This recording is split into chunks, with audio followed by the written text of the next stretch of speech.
we sail a little bit high.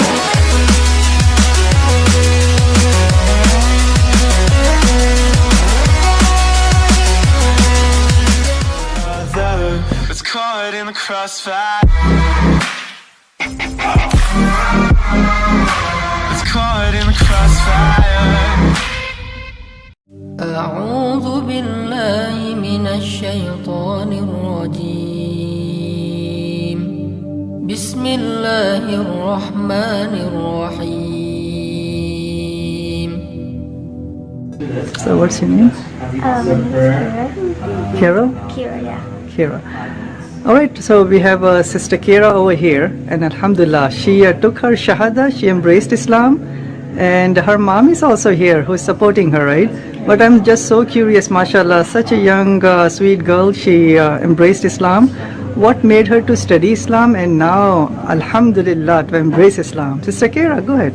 Okay, so I had always been introduced to Muslims from all the traveling around the country that I did, and I decided to do research, like why do women wear the hijab, and I just did research and I kind of like walked away from it, and I just kept it on the back burner in my mind, and I just did research occasionally from there, and then I met my friend Shiza, and I decided to really get into it and really learn more about it, and so that's how I came to Islam and to embrace Islam. How do you feel when you are wearing the hijab? Do you feel different? How do you feel? Okay, I do feel different. I don't feel pressures from society to be like wearing makeup, wearing like a cute hairstyle. Like I don't feel any of those societal pressures anymore, and I feel like I can really be me and myself without worrying how I look on the outside. Wonderful. You know, you have your mom over here. Mom, what's your name? Sarah. Sarah, how do you feel your daughter, right? She made a really important decision in her life. How do you feel about her becoming a Muslim? She did. She made a really big decision. So we've always encouraged our children to follow their own path, whatever that was. And Kira came to me and told me she was researching Islam. And so we supported her in that. And she read the Quran and said that it spoke to her. And she's had positive improvements to her overall self. And so, yeah, we're at the beginning of the journey, but it's been good so far, and I'm just doing my best on supporting her and however I can do that. Have you also read the Quran, by the way? I know your daughter, perhaps she did. What about you? Kira has. I have not read it. I'm beginning to read it in English. So, yeah, working on it. Looks like you have a gift bag. And you want to show the gift bag? What do you have?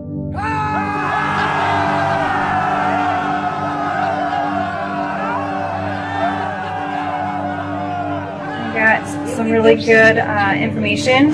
I actually have a copy of the Quran. Wow, that's a translation. Nice. Yes. I'm going to start reading that. Some really good information. Questions. Yeah, the 50 common questions people ask. Yes. Yep. So yeah, I'm excited to start reading up and supporting Kira how I can.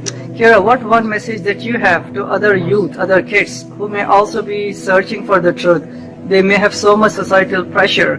What message that you have for them? I just say to be yourself, and it's okay to question things. Like if you're from a different religion, you're like, I don't think this is for me. It's okay to question it. Like it's okay to hunt for the truth because it's out there. You just have to find it. What in Islam that you like the most, by the way? There are so many wonderful things in Islam, right?